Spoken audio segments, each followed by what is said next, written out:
Bismillahirrahmanirrahim. Assalamualaikum warahmatullahi wabarakatuh. Selamat siang dan salam sejahtera untuk kita semua. Para siswa sekalian, sebelum kita mulai pelajaran, perlu saya ingatkan bahwa mengingat kondisi di desa kita, Desa Bukit Pariaman, sekarang lumayan mengkhawatirkan. Dalam zona COVID-19 ini adalah zona merah. Maka untuk itu saya berpesan untuk selalu mentaati protokol kesehatan dengan cara cuci tangan, kemudian jauhi dari kerumunan, kemudian belajar, bekerja, dan beraktivitas di rumah. Jangan bepergian kalau memang tidak mendesak keperluannya atau tidak penting, dan selalu menggunakan masker jika keluar dari rumah. Demikian pesan saya, mudah-mudahan kalian tetap sehat selalu. Baiklah, marilah kita lanjutkan pelajaran kita yang lalu.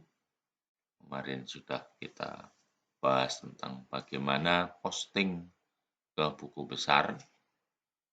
Dari jurnal kita pindahkan ke buku besar. Sekarang kita akan membahas tentang neraca saldo dan nanti juga menyinggung tentang jurnal penyesuaian. Oke, kita lanjutkan dengan pengertian neraca saldo.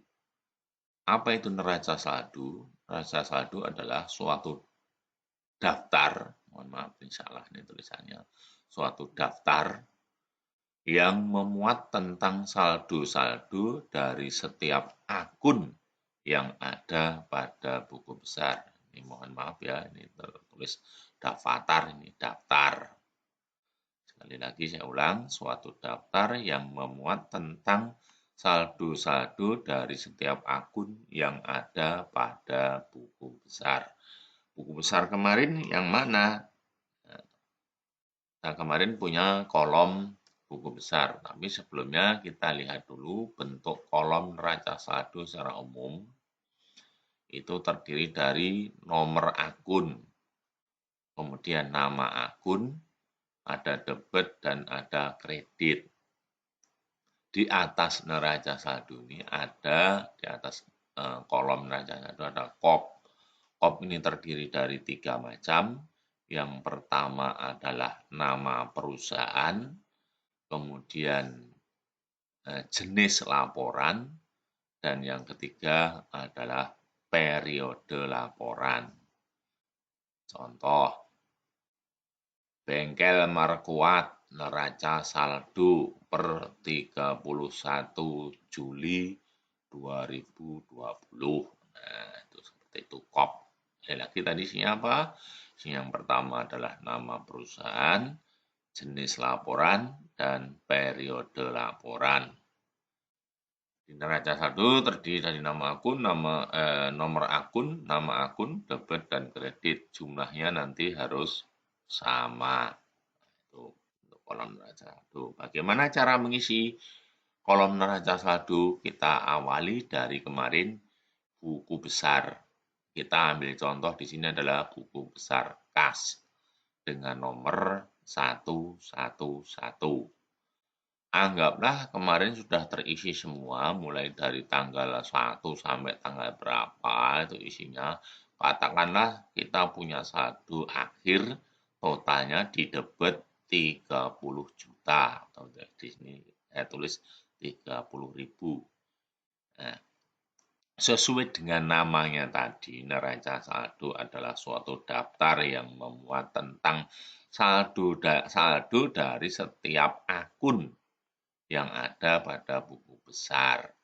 Maka di sini kita isi kolom neraca saldo dimulai dari nomor akun. Nomor akun nggak usah bikin sendiri, cukup ngambil nomornya ini. 111 ditarik, sini diisikan 111. Apa namanya? 111 adalah kas. Ini kas pindah ke sini. Ini mohon maaf, ini enggak urut lagi. Ini menclek, ya, ini geser Jadi mohon maaf kurang urut, jadi nomor 111 itu udah kas. Jumlahnya nggak usah bikin sendiri, ngambil dari jumlah di kas. Buku besar kas 30 juta atau 30.000 ini kita taruh di debit. Kolomnya debit ya debit, taruh. Nah, sudah selesai kita buka buku besar berikutnya. Ganti sini, piutang usaha nomornya 112. Nah, makanya di sini 112 piutang usaha. Berapa misalkan 8 juta.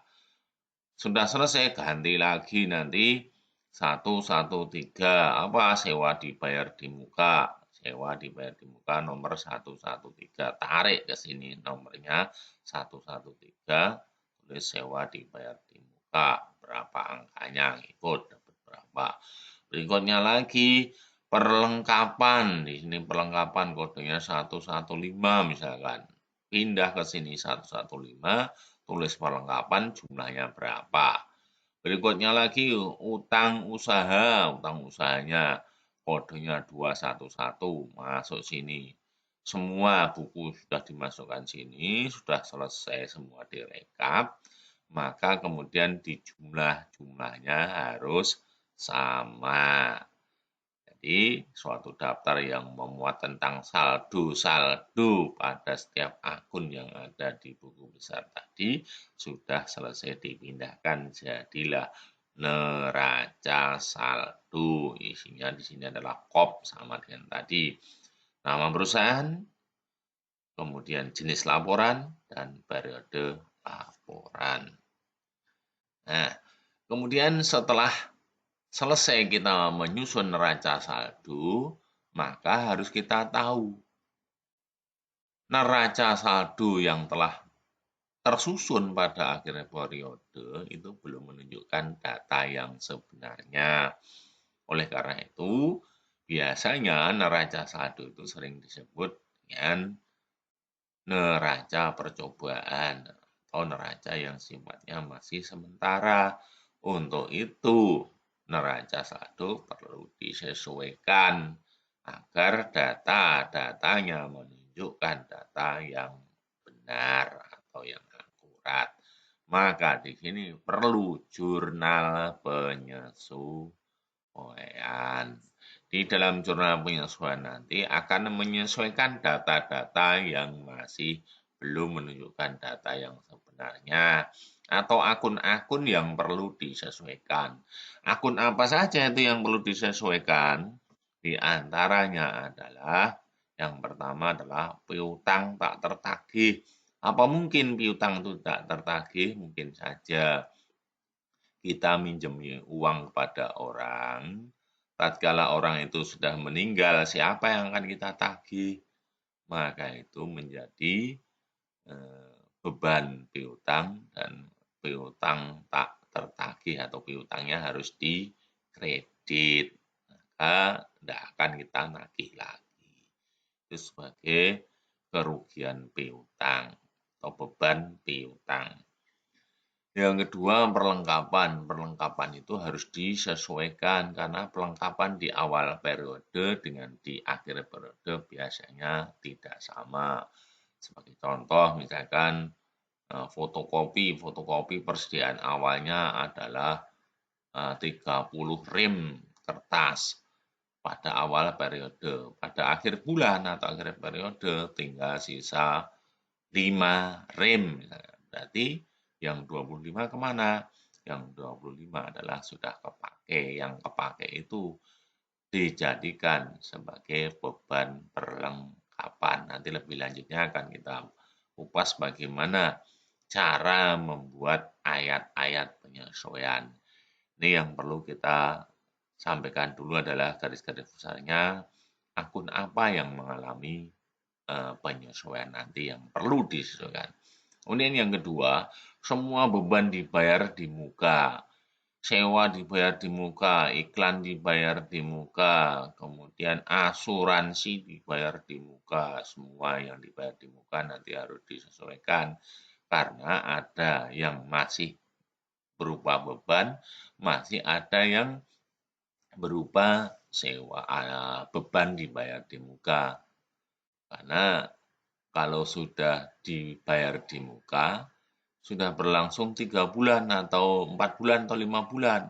Nah, yang sudah 5 bulan berjalan itu jadi beban, sisanya masih tetap sewa atau apapun dibayar di muka.